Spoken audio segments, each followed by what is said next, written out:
So in addition to the teacher resources page, if we go into the Spike app and go over here to our little home area, if we go to the units section, we can see all these unit plans. Now, we mentioned before how we have this teacher resources website we can go to, but we can also just download unit plans.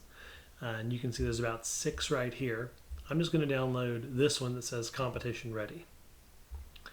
And when I do that, I'll start a download progress, and it's usually pretty quick if you have a good internet connection.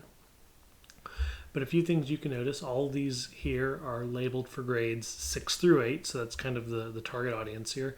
And these are things that a student could download onto their app, and they could kind of work independently in addition to being able to work with someone.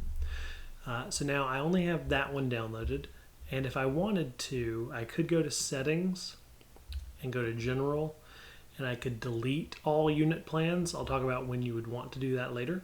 But if I go back to units, it's still there, and I can click on it, and I can scroll through and see all these lessons, and these are going to correspond exactly to those lessons in the teacher resources. So if I click on that link, it's going to give me the same website that I looked at before there.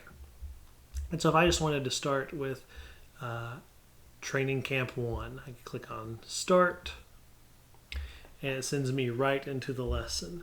I've got my bricks over here, and I still don't have the full palette of blocks that I would normally have in just the open build a project.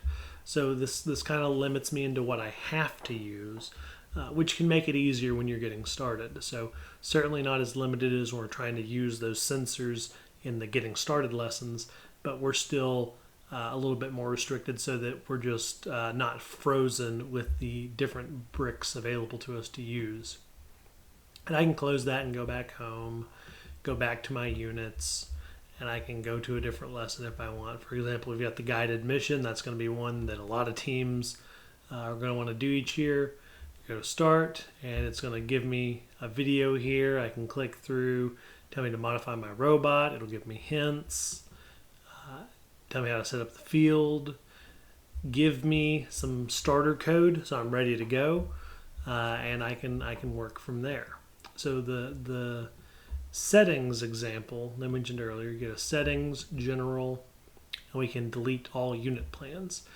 This is going to be especially helpful when each new season starts, because you might come down here and see, oh, this is the guided mission for 21-22, but what if it's this time next year and you're still seeing that? One of your best bets is to go to settings, general, and then delete all unit plans. And what that'll do is it will remove all of those unit plans you've already downloaded so that you can re-download it and see if it updates. But there's about 6 here right now. There could be others when you look at this, but that's another very useful resource available both to you and to the students who would be using this application.